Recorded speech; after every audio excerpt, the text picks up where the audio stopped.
దొంగను మించిన దొంగ. రాఘవపురం అనే గ్రామంలో నంద మరియు రమణ అనే ఇద్దరు దొంగలు ఉండేవారు.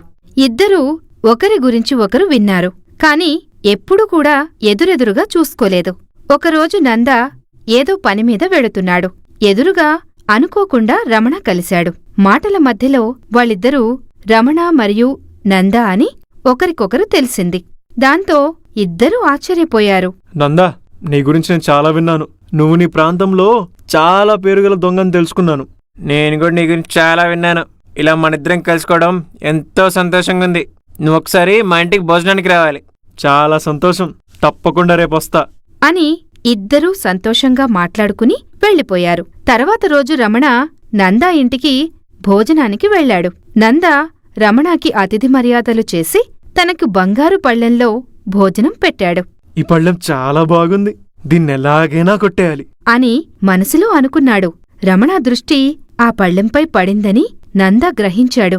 రాత్రి అయింది. ఇక పడుకునేటప్పుడు తన దగ్గర ఉన్న బంగారు పళ్ళెంలో కొంచెం కదిపినా కూడా పడిపోయే విధంగా నీళ్లు పోసి దాన్ని ఉట్టిమీద పెట్టి దాని కింద నంద పడుకున్నాడు.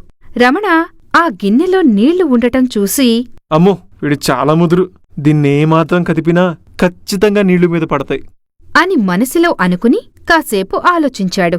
తర్వాత బయటకు వెళ్లి చాలా బొగ్గులు తీసుకుని ఆ బంగారు పళ్ళెంలో వేసి చూశాడు.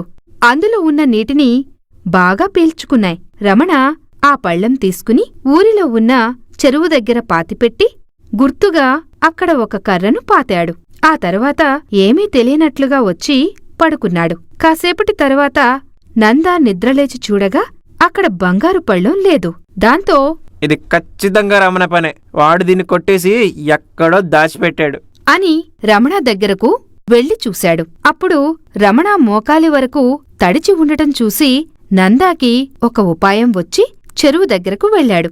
అక్కడ రమణ గుర్తుగా పెట్టిన కర్రని చూసి అక్కడ తవ్వి చూడగా నందాకి బంగారు పళ్ళెం కనపడింది.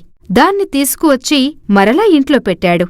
ఉదయం లేవగానే రమణకి బంగారు పళ్ళెం కనపడింది. అది చూడగానే రమణ ఇలా అడిగాడు. నందా, నీ దగ్గర 2 బంగారు పళ్ళాలున్నాయా? లేదు, ఒక్కటే ఉంది. ఇది నువ్వు నిన్న చూసిందే అని చెప్పటంతో ఒకరి గురించి ఒకరు తెలుసుకుని లోలోపలే నవ్వుకున్నారు.